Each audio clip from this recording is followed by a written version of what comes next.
Dans cette vidéo, je vais vous expliquer comment réussir en trading grâce à une bonne prise de position.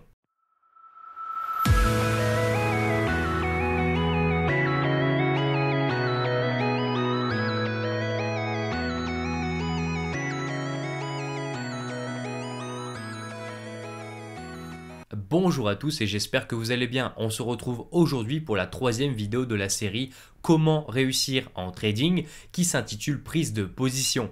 Et si tu n'as pas vu l'épisode précédent sur le risque reward, alors je t'invite à aller le visionner. Et pour cette vidéo, restez concentrés car nous allons aborder un sujet sensible du trading pour beaucoup de traders novices et même certains traders rentables. Car la prise de position en trading est très souvent mal comprise et mal pratiquée. Bien, alors premièrement, qu'est-ce que la prise de position en trading? La prise de position en trading est le moment où vous allez prendre la décision de rentrer à l'achat ou à la vente sur un actif. Et celle-ci ne peut pas être négligée car plus votre prise de position sera intéressante et structurée, plus vos chances de réussir et vos gains seront intéressants.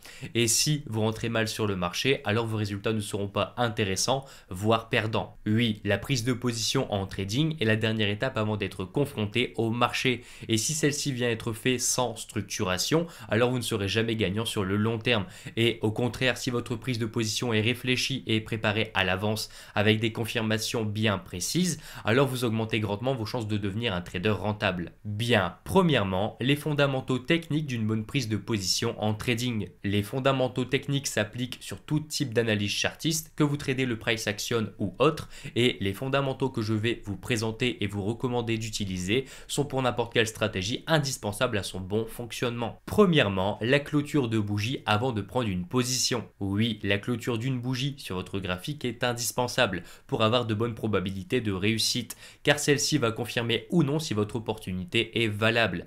Par exemple, vous souhaitez trader un double top et vous prenez position à la cassure mais sans attendre la clôture de la bougie. Qu'est-ce qui peut vous arriver dans ces cas-là? C'est que entre votre prise de position et la clôture du marché, la bougie peut très souvent clôturer au-dessus de la ligne de coup du double top. Ce qui fait que même avant la clôture de votre bougie, votre scénario est déjà invalidé car la bougie a clôturé au-dessus de la ligne de coup. Ce qui montre que cette zone fait une nouvelle fois office de support et que votre plan qui était de trader le double top est invalidé quelques minutes après votre prise de position. Deuxième exemple, vous tradez la cassure d'une consolidation et vous prenez position ici.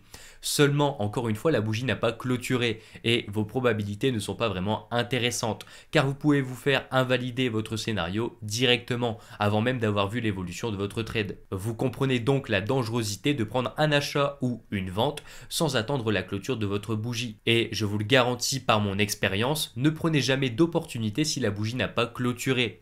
Si vous voulez devenir trader rentable, appliquez ce que je viens de dire, car mon but est uniquement de vous faire atteindre la rentabilité. Deuxième facteur pour une prise de position, ne pas avoir peur de rater votre opportunité et attendre une confirmation puissante en probabilité. Oui, il arrive très souvent que vous preniez une position alors que vous n'avez pas vraiment les confirmations attendues et surtout par peur de rater votre trade. Comme par exemple la cassure d'un range où vous attendez une clôture de bougie pour prendre position, la bougie clôture, mais la bougie ne donne pas vraiment l'information que la consolidation soit cassée. Et ce que je vous conseille dans ce cas de figure, c'est d'attendre la prochaine bougie pour valider la cassure et ainsi augmenter considérablement vos probabilités que votre trade fonctionne. Et si vous n'attendez pas une belle bougie de confirmation et que vous prenez position sur par exemple celle-ci, il va majoritairement se passer que le marché aille dans le sens inverse de votre prise de position.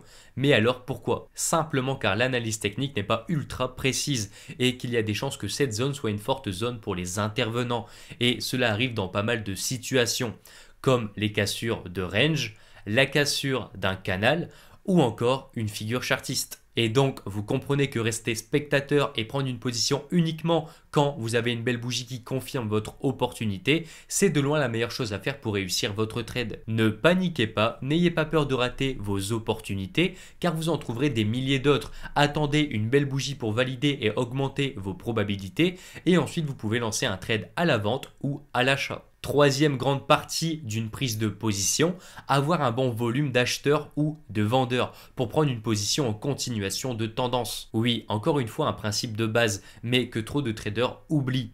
Vérifiez le volume de votre bougie avant de sélectionner une vente ou un achat. Prenons comme exemple cette opportunité.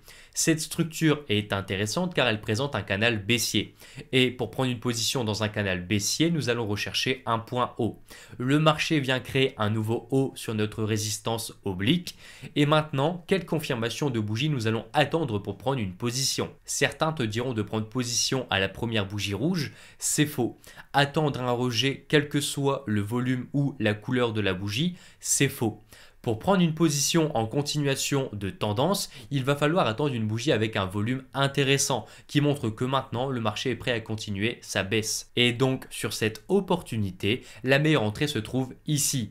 La bougie rouge avec un corps beaucoup plus important que les précédentes. On remarque 3 bougies d'indécision suivies d'une belle bougie rouge. Et dans le langage des chandeliers japonais, cela veut concrètement dire que les acheteurs et les vendeurs étaient indécis. Mais à partir de cette bougie, les vendeurs sont majoritairement les plus puissants et la vente est plus intéressante en termes de probabilité. C'est pareil ici avec la première bougie qui montre une indécision et la prochaine avec un bon volume vendeur marqué par une taille supérieure. Et c'est sur ce type de bougie que vous allez prendre et rentrer en position et non pas des bougies d'indécision ressemblant à des doji. Cela peut être pris en compte avec toutes sortes de structures comme les différentes figures chartistes, un canal, un range ou encore les rebonds sur des zones importantes. Vous l'aurez compris, les fondamentaux pour prendre une position en trading sont directement liés à votre réussite. Car sans eux, vous partez avec beaucoup moins de probabilité de réussite que si vous les utilisez. Et donc, en conclusion, pour chaque prise de position que vous allez prendre dans le futur, je vous invite à suivre ce plan. 1. Attendre une clôture de bougie. 2. Attendre une belle cassure de votre zone d'action. 3. Avoir un bon volume sur la bougie où vous allez prendre position. Si déjà vous rassemblez ces 3 facteurs, alors vous allez considérablement augmenter vos probabilités de réussir sur les marchés. Et si tu veux savoir comment rentrer en position sur un pullback et tout connaître concernant les pullbacks en trading, je t'invite à écrire dans l'espace commentaire « Je veux tout connaître sur les pullbacks » et je me ferai un plaisir de réaliser cette vidéo et de vous donner toutes les astuces pour réussir à rentrer en position grâce à un pullback. Et dès que cette vidéo atteint les 100 commentaires, je publie la vidéo sur les pullbacks. Merci d'avoir regardé cette vidéo, je vous souhaite à tous bon trade et profitez bien de votre famille et je vous dis à plus tard.